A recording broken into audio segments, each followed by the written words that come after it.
బల్గేరియాకు చెందిన బాబా వంగ ఫ్యూచర్లో జరిగే అనేక విషయాలను ముందుగానే అంచనా వేశారు. మన దేశంలో పోతులూరి వీరబ్రహ్మేంద్ర స్వామి కాలజ్ఞానంలోని అనేక అంశాలు నిజమయ్యాయి. వీరిలాగే కొత్తగా జపాన్లో రియో టసుకి భవిష్యత్తులో ఏం జరుగుతుందో ముందుగానే చెప్పేస్తున్నారు. టసుకి చెప్పిన అనేక అంచనాలు జరిగాయి. దీంతో ఆమె చెప్పే ప్రిడిక్షన్స్ పై జనానికి ఇంట్రెస్ట్ పెరిగిపోయింది.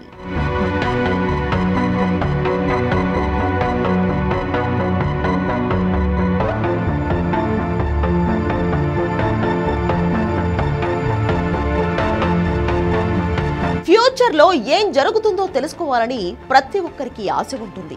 తమ చుట్టూనే కాకుండా ప్రపంచంలో ఎక్కడ ఎలాంటి పరిణామాలు చోటు చేసుకుంటాయి, ప్రకృతి వైపరీత్యాలు సంభవిస్తాయా, ఎలాంటి ప్రమాదాలు ముంచుకొస్తాయి, సునామీలు వస్తాయా లేదంటే భూకంపాలు సంభవిస్తాయా, కొత్త వైరస్ తో జనాలకు వచ్చే ఇబ్బందులేంటి అన్న అంశాలను తెలుసుకోవడానికి ప్రతి ఒక్కరూ ఇంట్రెస్ట్ చూపిస్తారు.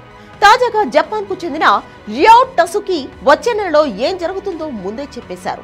గతంలో ఆమె చెప్పిన భవిష్యవాణి చాలా వరకు నిజమవడంతో ఇప్పుడు జపాన్ వాసులే కాదు, ప్రపంచ పర్యాటకులు కూడా బెంబేలెత్తిపోతున్నారు.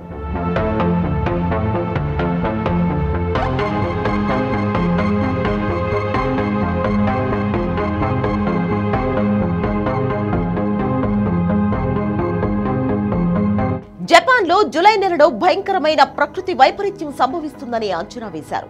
టసుకి అలా చెప్పంగానే ఆ వార్త కాస్త విపరీతంగా వైరల్ అయింది. దీంతో జపాన్ కు టికెట్లు బుక్ చేసుకున్న పలువురు పర్యాటకులు తమ టూర్లను రద్దు చేసుకుంటున్నారు, టికెట్లను క్యాన్సిల్ చేసుకుంటున్నారు. జూలైలో జపాన్ లో విలయం రాబోతుందని చెప్పడంతో ప్రపంచ పర్యాటకులు జపాన్ సందర్శనను రద్దు చేసుకుంటున్నారు. వచ్చే నెలలో జపాన్ పర్యటనకు బుక్ చేసుకున్న టికెట్లను రద్దు చేసుకున్నారు. హాంకాంగ్ నుంచి జపాన్ కు విమాన టికెట్లు రిజర్వేషన్లు 83% తగ్గిపోయాయి.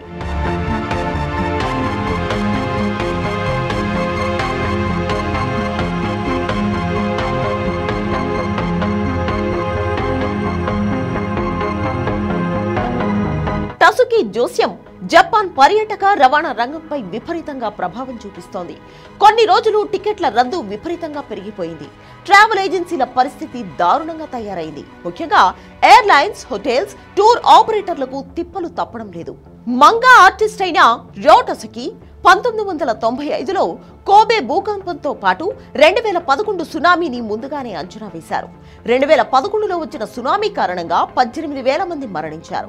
1991లో ఫ్రెడ్జీ మెర్క్యూరీ మరణం, 1997లో ప్రిన్స్ డయానా మరణాన్ని ముందుగానే చెప్పారు. 2020లో భయంకరమైన వైరస్ వస్తుందని, ప్రపంచ వ్యాప్తంగా లక్షల మంది ప్రాణాలు కోల్పోతారని జోస్యం చెప్పారు. ఇప్పటి వరకు టసుకి చెప్పిన అంచనాలన్నీ నిజమయ్యాయి.